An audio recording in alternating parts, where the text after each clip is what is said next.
I, I mean, I'm afraid to say anything, or there might be another goal. So earlier today, before the game, I was looking over some stuff and putting together some notes for a potential video on just how the Kraken have improved so much at the start of this season from last year. And well, it had a lot to do with better defense. What's cracking, everybody, and welcome back to Kraken R&R, where for now the second game in a row, and honestly, 3 out of the last 4, the name of the game for the Kraken, well, it definitely wasn't defense. Not by any stretch of the imagination. In spite of that, it is still true that a large part of the reason the Kraken are where they are at this point in the season and are so improved from the team we saw last year is definitely the much improved defensive structure that they've had for, well, most of the season. So I don't think it's a stretch to say that this game was not quite how they drew it up. Ultimately, in the end, allowing the most goals the franchise has ever allowed in a single game, letting the Kings put 8 into the back of their net. But of course, naturally, they still found a way to win by also scoring the most goals they've ever scored in a single game in franchise history with 9. Of course, with the win, also extending their winning streak to a now franchise record 6 games in a row. So, yeah, a pretty normal Tuesday night for the Seattle Kraken. I hope somebody gets that reference. Really, though, this was almost like the Wayne Gretzky of games, if you will, which isn't to say he was terrible at defense, just that, well, not only were there a lot of goals, but there were a lot of records, even outside of the Kraken setting their most goals in a game, most goals allowed in a game, longest winning streak, also most goals in a period, all franchise records. I mean, even as far as NHL records are concerned, there were a couple of those tied in this game as well. At least as far as the salary cap era is concerned anyway.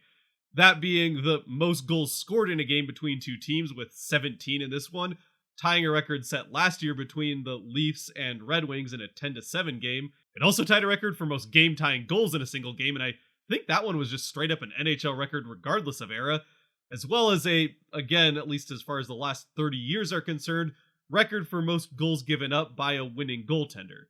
Martin Jones giving up 8 and still getting the win as he was in net for the Kraken the entire time. And I guess if you are going to have the Wayne Gretzky of NHL games, if it can't be the Oilers and the Kings, it's only fitting that at least one of those two teams are involved. And it's also somewhat fitting that coming up next for the Kraken, as far as opponents are concerned, is Alex Ovechkin and the Capitals. Let's just hope for a little bit more defense in that game, or he might just break Gretzky's record in that game on Thursday.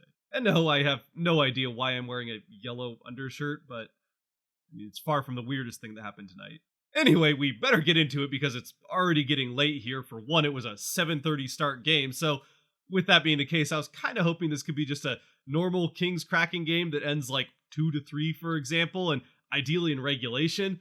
But of course, no, we had to have this chaos, and it still managed to go to overtime. So with all these goals, and with them a lot of screenshots to get through, yeah, we better get into it. And I guess to be fair, this game did not waste any time whatsoever, letting us know just exactly what type of game it was going to be, as 16 seconds into it, the Kings were on the board first. They're able to win the opening faceoff and get quickly into the offensive end, where a pass from up in the corner by the blue line goes down net front to Fiala. Jones, I think, thought this was going to be a shot, so he shades to that far side of the net, as Fiala catches the puck and tries to flip around 180 to get the forehand shot off, but instead he fumbles it and the puck slides off of his stick.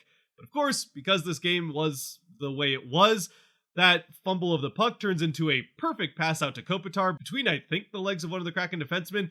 Either way, it's right to Kopitar, and he puts it into the back of the net to, again, give the Kings that early lead. And you would think that having a game start at 7:30, the latest an NHL game will start, means that the Kraken wouldn't be late to show up to this game, but here we are. Up next, though, about 5 minutes later, which, as things would turn out, would be pretty much an eternity between goals in this game, the Kraken, at the tail end of their first power play, still early on in this first, are able to get one final push off.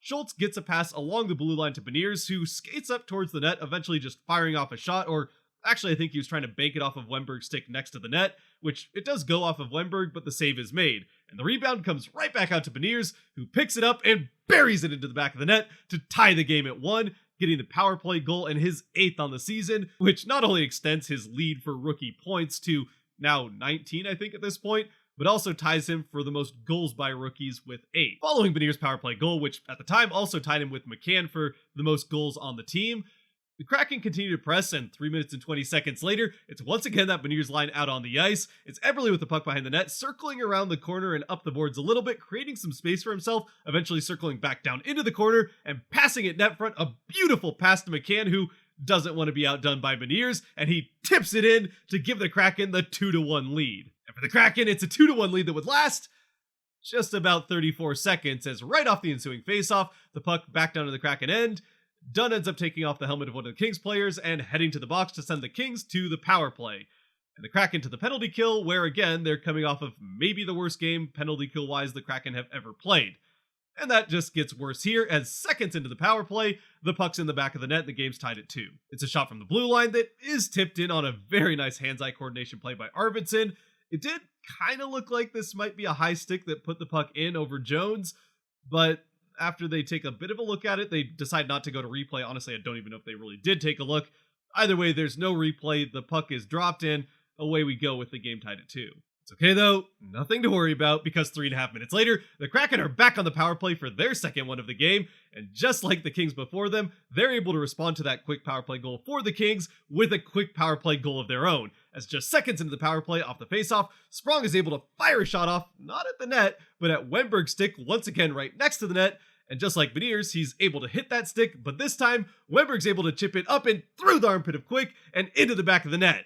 I mean, it was a little more into the opposite side of the net, but either way, it's in the net, and it's a 3-2 lead for the Kraken. And on top of that, now all 3 power plays in this game have turned into goals. So, to this point, neither power play really doing much of anything to stop, well, much of anything. So we head back to 5-on-5 for, well, about 4 more minutes, and then it's the Kings to the power play, and the Kraken with a chance to get the first kill of the game, which they come ever so close to doing, but in the final seconds of this first period, the Kings tie it up at 3. Well, I say it was the final seconds of the first period, but actually at the time that this goal goes in to tie the game again, there's still over a minute left in the first, which, as we know, the way this game is going, is still plenty of time for another goal to happen. It doesn't, and we do get to the end of the first with the game tied at 3, but as far as the power play is concerned, it is in the final seconds as this power play is ticking down that Velarde does get the shot off, and while there are guys out in front of the net, even for the Kraken, out there to block this shot, the shot is actually going to end up going wide of the net, but it ends up going off of one of those bodies. It's Susi. It goes off of his shin, off of the far post, and into the net to tie the game. So, yeah, another pretty unfortunate bounce that just finds its way into the net, and that would continue to happen over the course of the rest of this game. Now, it is at this point, as we get ready for the second period, that I think just about everybody watching this game was probably thinking just about the same thing. Wow, 6 goals in 1 period with 2 teams that play pretty good defensive structure? What a wild first period. Well, little did we know that less than 10 minutes into the second, there would be another 6 on the board. And once again, it's early on in the second period that the scoring gets started. Not quite as early on as in the first, but still just about a minute and a half into the second, which is just about 2.5 minutes since the last goal was scored game time-wise. It's that Beniers line crashing into the offensive end, and McCann with a very nice hit on the forecheck behind the LA net along the boards, frees up the puck, and with the puck loose, Eberle's able to pick it up, crossing behind the net, get it out quickly to Beniers in front of the net, who's all by himself, and he buries the shot into the back of the net to give the Kraken the early 4-3 lead. And just like that, not only do the Kraken have the lead, but Beniers has his 9th of the season and 2nd of the game. So we are officially on Matty Hattie watch the rest of this game. But even short of that, it is still his first multi-goal game of his career, and once again ties him for the team lead with 9 with McCann. Plus, it also gives him now the straight-up lead in the rookie race with 9 goals leading all rookies. And also his 20th point of the season, easily leading all rookies. However, well, all of those things about that goal for Beniers probably will last at least a little while longer, other than being tied for the team lead with McCann, as we'll find out in a little bit. The lead for the Kraken in this game does not last very much longer. In fact, just about a minute and 15 seconds longer, as the Kings off the faceoff are quickly into the offensive zone. Jones makes a save, but the rebound goes off of his pad, or I guess off of his blocker, out to the boards and rims along the side, where it hits something weird along the sides as it's running along the boards. Bounces out to Lizotte, who gets the pass quickly out into the slot for Grundstrom, and Grundstrom puts it into the back of the net before Jones can get back to the other side.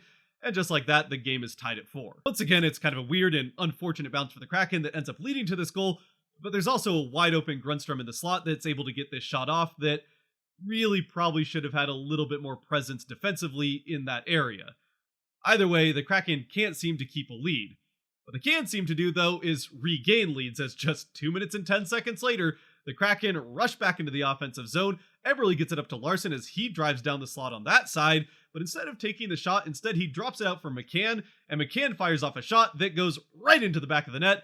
Pass quick to give the Kraken once again the lead. It's now 5-4, and McCann takes that team lead back from Beniers, sole leadership of it with his 10th of the season. And it is at this point, after giving up a honestly pretty ugly goal from Quick's perspective to McCann, that Quick does end up getting pulled, and Peterson heads into the net. He really wouldn't have to do much of anything, though, at least over the next couple of minutes of game time anyway, as the Kings are able to press right back into the Kraken end, trying to once again even things up. And for Seattle, well, their last lead only lasted 1 minute and 15 seconds. They, almost to the, standard of this game, played good defense to make this next one last 2 minutes.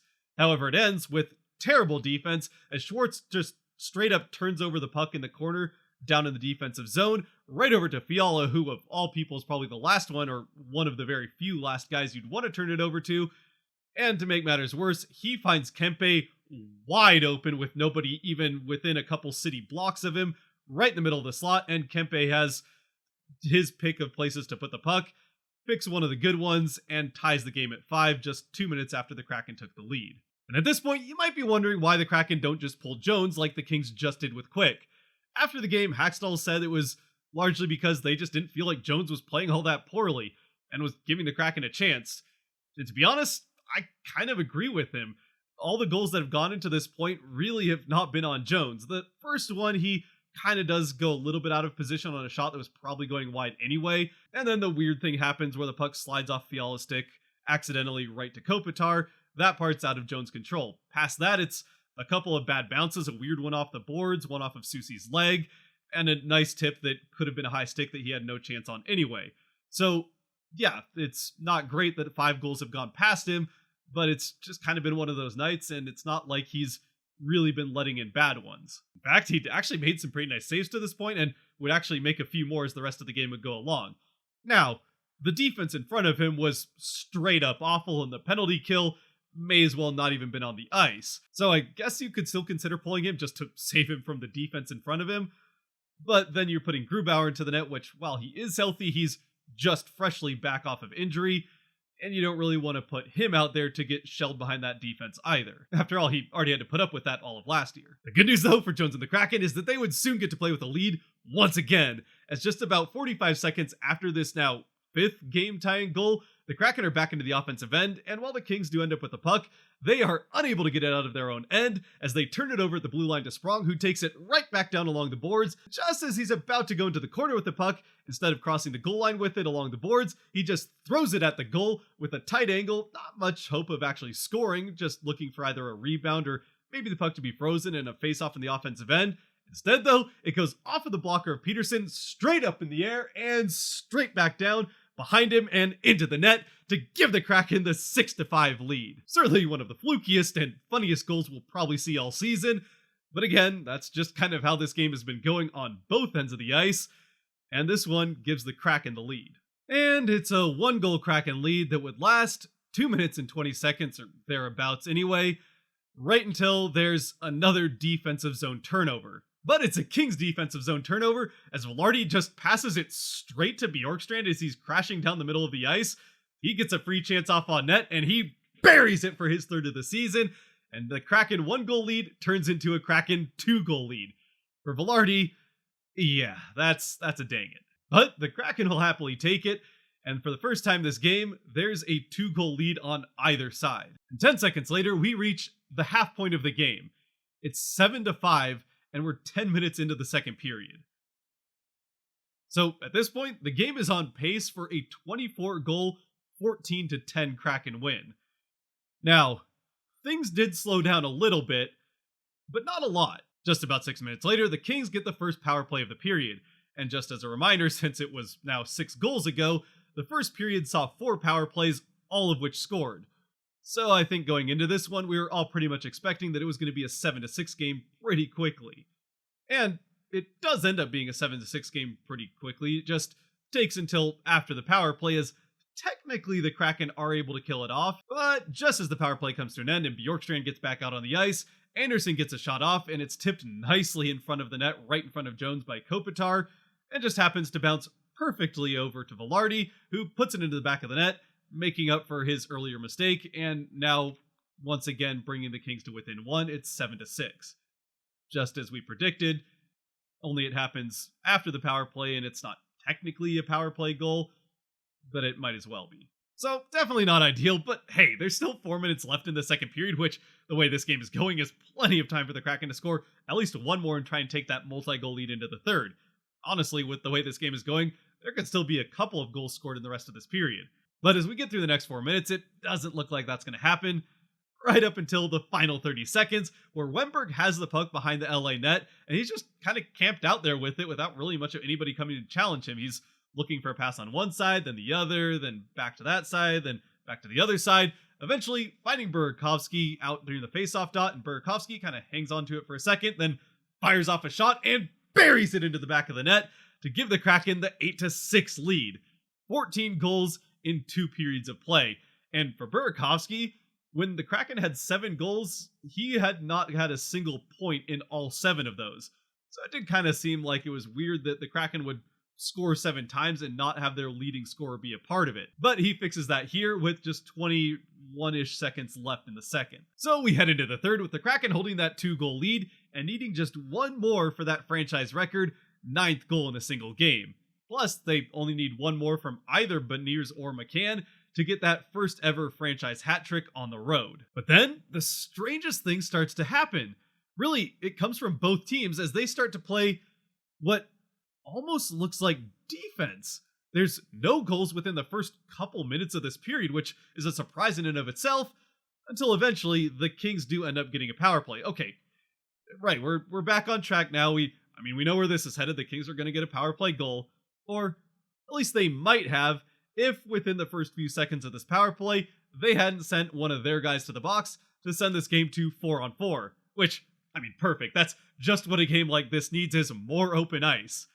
However, even at 4-on-4, neither team is getting many scoring chances.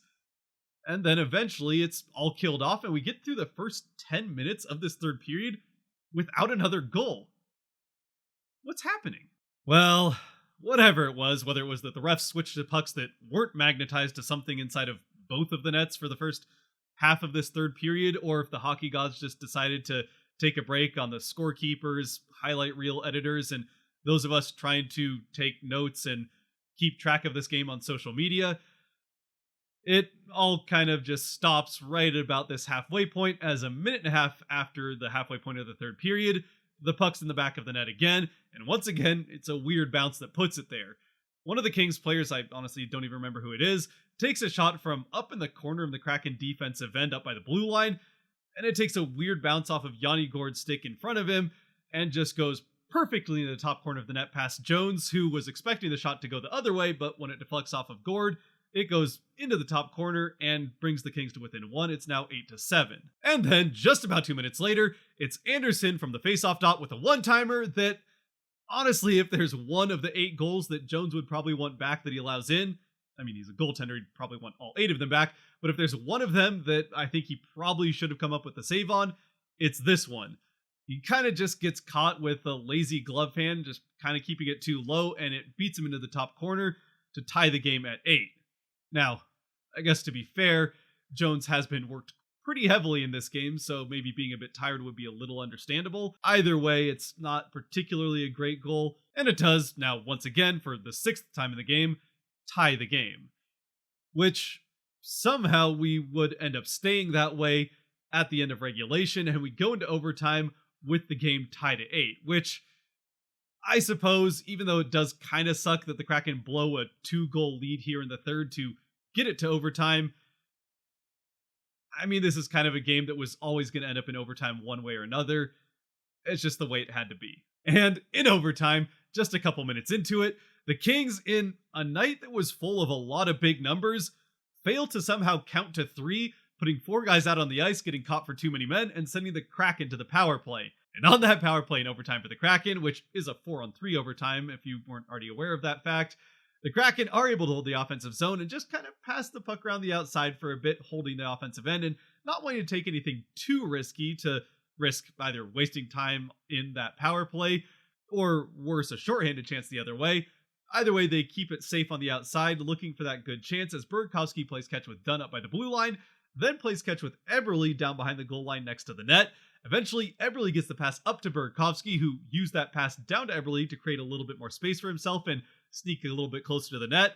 Eventually, when that pass comes back to him, he takes one quick look, then fires off a shot at the net and buries it into the top corner past Peterson to give the Kraken their 9th goal of the game, setting that franchise record and ending this one in overtime. The absolute circus ends with 17 goals, which it would have either way, but it ends in the Kraken favor as they pick up the 2 points and win their 3rd in a row now in overtime and 2nd in a row in overtime against the Kings. Of course, considering where the standings are at right now, it's definitely a good thing regardless of how it happened, but the Kraken have now beaten the Kings in all 3 of their first 3 matchups. Still with one more matchup this season, and checking real quick, when is that happening? Of course it is. April Fool's Day. Yeah. I mean, this is just a comedy at this point. And for Burakovsky, not only does he end the game here with his 2nd goal of the game and 2nd goal in a row for the Kraken, having scored their 8th one back in the 2nd period, he also had a fantastic quote after the game. I don't know it word for word off the top of my head right now, but it was basically something along the lines of, when asked what he thought of the game, he said it honestly wasn't a great one. It was just an ugly game.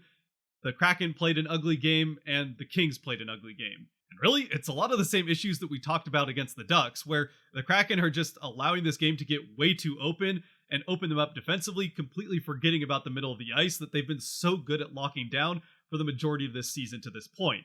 Now, we did say in that game against the Ducks that if they were to try that same thing against better teams like the Kings, who they were about to play, that it wouldn't work out for them. But obviously, they're still finding ways to win, just scoring more, which was definitely a surprise considering how the last game against the Kings went.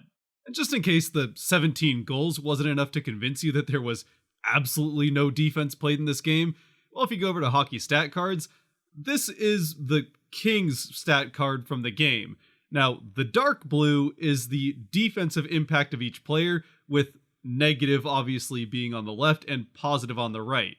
As you can see, there's only one guy that has a little sliver there of blue in Fiala in the positive. Meanwhile, the Kraken had 4 guys that were at least a little bit in the positive, though 3 of them are on the same line. So, again, yeah, especially with how much of that dark blue is in the negative for both teams, not only was there no defense being played, it was almost actively harmful for either defense. Still though, well, it's great to see the Kraken finding ways to win games that defensively they certainly don't deserve to. It is a bit worrying when you're about to play teams like Florida, who like to play that run and gun style and have some guys who can put the puck in the net. And before that, the DC Capitals, who even if their season isn't going great, they still have maybe the best goal scorer to ever play the game. So the Kraken are going to have to figure out something to get back to that defensive structure that's gotten them to this point. Really though, even for as bad as the defense was in this game and has now been for 2 games in a row and even 3 of the last 4 if you want to go back to the Sharks game, still for me, the most concerning part about this game and this now last stretch of a few games has been the penalty kill, which right now seems, I mean, terrible is not a strong enough word. Abysmal might not even be there. Shambolic is certainly, I mean, honestly, it's just a non-option, which isn't great considering you don't have another option other than to send your penalty kill out there when you send the other team to a power play. I mean, again, after coming off of probably the worst game in franchise history on the penalty kill against the Ducks a game ago, they come into this one, and while technically speaking, they do go 2 for 4 on the penalty kill as far as killing off 2 of the 4 penalties, or 2 of the 4 power plays. The 2 that they kill off, one of those is the one that goes to 4-on-4 after a few seconds when Tanev draws the call, and the other one scored within seconds of Bjorkstrand hitting the ice again. So if you count that one and don't count the other really as a true power play, then I think it's pretty easy to look at this as the Kraken going 0 for 3 on the kill tonight, or giving up 3 goals on 3 attempts to the opposing team. So basically a second night in a row where they may as well not even have been out on the ice. As far as the penalty kill is concerned, again though, it's okay. I mean, it's not like they're facing the greatest goal scorer of all time who loves to feast on the power play in their next game. Oh, wait. On the positive end, though, I guess the power play is finally picking up again, so I guess those two units just continue to flip flop, one of them being good and the other one being terrible. Again, though, offensively, great on the attack and just creating scoring chance after scoring chance. Sure, the defense and goaltending on the other end were not particularly great. Honestly, I do think that Jones played a lot better in net than really either Quick or Peterson did. There's just a little bit more unfortunate things that find their way past him. And with this video, I'm sure already getting long, and I'm already up much later than I'd like to be. Among that offense, I think we can find 3 stars to close this one out. The first star, we'll go with Matty Beniers again, his first multi-goal game.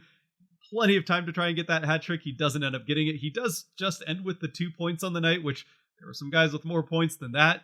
But he also had a couple of the better defensive plays of the night in the third period, back-checking to steal what would have been more great scoring opportunities that very much could have ended up in the back of the Kraken net to maybe end this one in regulation the other way. So again, another great night at both ends of the ice, though, well, really mostly one end of the ice for Beniers. He was one of the better guys defensively for the Kraken, so I guess there is that. There just wasn't a lot of defense to speak of. Still, he continues to widen his lead in that Calder race, certainly as far as scoring is concerned among rookies, and I think at this point it's pretty much his Calder to lose. Still plenty of time that someone could make a run at it, but he's off to a very good start. As for the second start, again, there's a number of guys with a lot of points in this game. McCann has 2 goals, Burakovsky has 2 goals, including the game winner and the great summation of the game after the fact. But ultimately, I think I'm going to end up giving this to Jordan Eberle with 4 assists on the night. He's got 2 in the first period and then 1 in the second, and was again that guy playing catch with Burakovsky for the game winner in overtime. So while he doesn't end up getting a goal for one of those 9 that the Kraken score, he was a part of a good number of them. And then for the third star, I was going to give it to Burakovsky again for, winning the game for the Kraken and having a great quote. But in the end, I feel like Justin Schultz is worthy of a star here, having assists on all 3 goals for the Kraken in the first period. So 3 assists on the night for him, which is pretty good from the blue line. And while the defense, again, was a bit of a problem and he is a defenseman, he wasn't really a part of a lot of those problematic plays. So I think I give him a bit of a pass there. Not a ton of a pass, really. Nobody played great defensively as a whole for this game for the Kraken, so he at least played well on the offensive end. With that, though, let me know what you think of this game down in the comment section. I've got to start to close this one up again. It's probably gone pretty long as far as the video length is concerned. It's gone quite late for me as far as recording is concerned, and I still have to get editing done and try and figure out how to get some sleep in. I mean, the game already starts late, and then there's 17 goals and overtime, so not to mention the fact that the later it gets, the more frazzled and, off track my brain gets. So anyway, let me know what you thought of this game down in the comment section. We have to hope for some better defense for the Kraken in the next game, or else Ovechkin is going to, put on quite a show. But until then, if you have made it to this point, thank you very much for watching. If you did like or enjoy this video, there are buttons for that kind of stuff down below that help support the channel, so I appreciate you using them. And until we hope for some better defense, stay safe out there, be good to each other. God bless, and go Kraken.